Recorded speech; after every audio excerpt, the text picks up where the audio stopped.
The trailer for Mortal Kombat 2 has finally arrived, and it is a red band trailer showing off the intense, bloody, violent sequences we are about to get. So that's exactly what I'll be doing here for you guys, is giving you my trailer breakdown for Mortal Kombat 2, giving you an idea of the story they're going with this time around, some of the newer characters, and characters who died in the last movie that are coming back for this installment, Easter eggs and things you might have missed, all that. But I want to hear from you guys. What did you think of the first trailer for Mortal Kombat 2? Did it look good to you? Does it look too cheesy? Were you a fan of that last movie? Because it has its flaws, it's not perfect, but I actually did kind of like that movie. But okay, kicking things off, we open up the trailer with Karl Urban playing Johnny Cage, where he's at a bar just drinking to himself when a fan comes up to him and recognizes him. This is where we get more of an idea of what this Johnny Cage is like, because usually in the video games, Johnny Cage is a movie star. And depending on the timeline or video game, he's either really successful and really rich, or here, he's a washed out old actor that's thought of as a joke because he was in nothing but really cheesy action movies. They even get a little meta with it.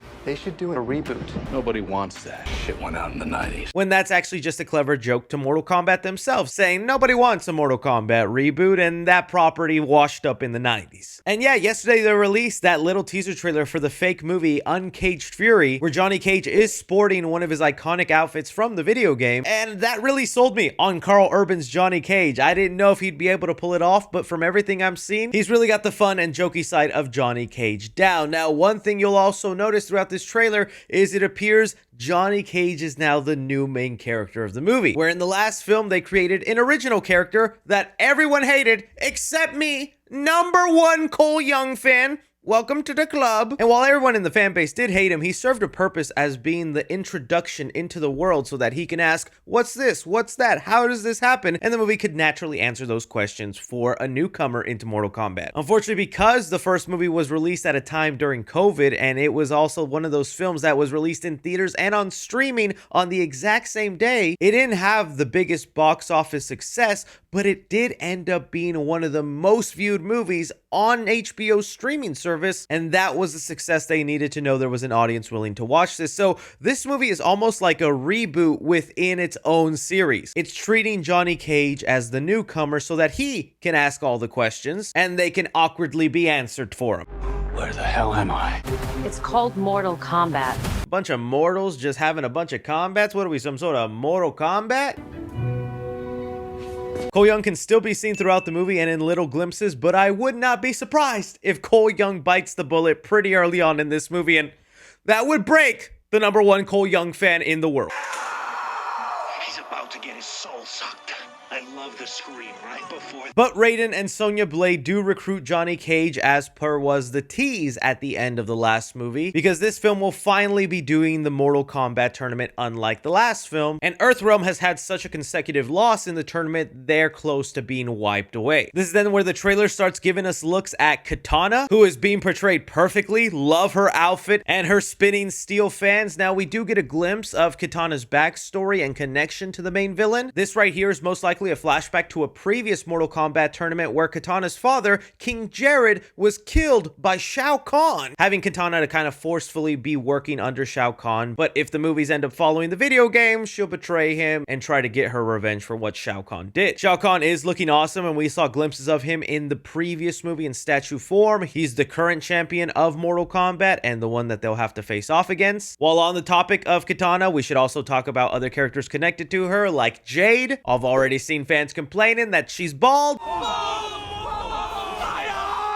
but I think that just makes her a more aerodynamic fighter. Jade in the video games is usually the bodyguard of Kitana and is there protecting her, but they're also lifelong friends, and whenever Kitana decides to betray Shao Kahn, Jade is right there by her side. In these quick glimpses, we see a lot of other returning characters like Jax. Love seeing him in his metal arms. We get a training sequence with Cole Young, Jax, and Liu Kang. This is also where it's worth mentioning that Johnny Cage specifically calls out, I don't belong here. Yeah, I know how to fight, but I can't throw fireballs, do magic, shoot lightning, and that does make me curious to what ability he's going to earn. Remember, in the movie world, they've kind of changed the Mortal Kombat lore that whenever you've been enlisted in Mortal Kombat, you get a symbol put on your chest and then you are gifted with some sort of ability. And it's just kind of an easy way to explain how some characters get their metal arms or their magical powers, similar to in the video game. Johnny usually is just martial arts, but every now and then he'll have like this green aura and magic attached to him. So I wonder if they'll go that far, or he'll literally just be someone who doesn't get any powers at all. And Kano is pretty upset about that. Are you shitting me? You don't have any powers?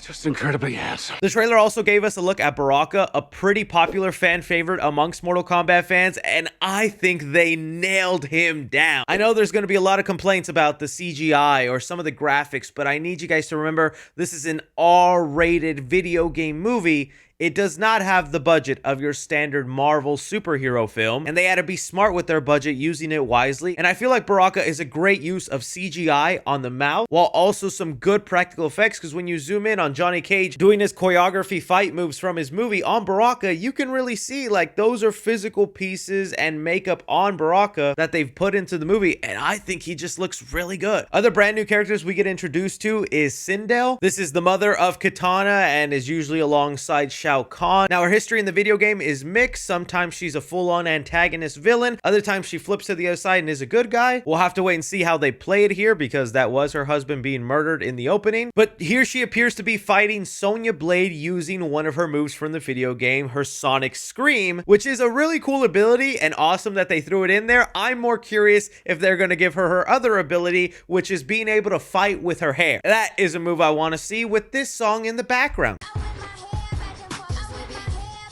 I'm a regular James Gunn when it comes to picking music for characters. Bringing us to kind of the final moments of the trailer that really hyped me up. I love this camera work and the look of the Nether Realm, or as Jack Black would call it, The Nether. This is Mortal Kombat's version of Hell, and you see Scorpion fighting a resurrected Sub-Zero that is now named Noob Saibot. That's usually how it goes in the video games. Whenever Sub-Zero is dead and gets resurrected, he comes back as this more pure evil shadowy form that actually did premiere in the second Mortal Kombat video game as a secret character, and they're staying true to that video game lore by bringing him in here. I do love hearing Scorpion's line of, Get over here! even a nice touch that there's 2 chains this time instead of 1 like the first time he did it, because this is the second movie. But I also hope that they didn't just give away Noob Saibot's death, because I know there are so many people in the Mortal Kombat community that were hyped and excited for Bihan to come back as this character, and if you just gave away his fatality in the trailer, oh, I'm so sorry, fans. And that's kind of maybe the biggest complaint, is they've given away a lot of like crucial moments. Even one of these last seconds in the trailer is Katana getting her revenge on Shao Kahn, using her blade right up to his face. I'm thinking that's like the big ending pivotal moment, and it's just in the trailer, but I guess we'll have to wait and see on that. The other thing we do have to talk about is some of the returning dead characters from the last movie, because Kano, you see him clearly here with his laser eye. He is someone that died in the last film along with Kung Lao. Seems to me like this is the movie paying homage to the Blue Portal stage from the original Mortal Kombat 2 game, to maybe train and fight with people who have passed away, where he is going to be training alongside Liu Kang and maybe Scorpion, or is that Cole Young? But a lot of these resurrections are going to be possible thanks to a character that was hidden in this trailer, Quan Chi. He's this sorcerer manipulator who's always using his brain over his fighting techniques, and he's very well known in the video games for resurrecting players and having them be part of the tournament to represent the Nether Realm. So that's how you get people like Noob Saibot, Kano. All this is to say, yeah, I'm ready for this. I don't think it's going to be an amazing movie. I don't think it's going to blow our minds, but I like where things are headed. I know some fans are complaining that they really wish Liu Kang was the main character, since he's usually seen that way for most of the video games and even movies. But if they keep this pattern of having a main character change every movie, then the third Mortal Kombat film can be all of Liu Kang's. Still though, this is where I throw it off to you guys. What did you think about Mortal Kombat 2? Do you like it? Who are you most excited to see? And do you think they gave away a little too much in the trailer? Anything and everything, be sure and like, subscribe, follow me on Twitter at 3C Films, or on TikTok at 3C Films. But as always, get over here.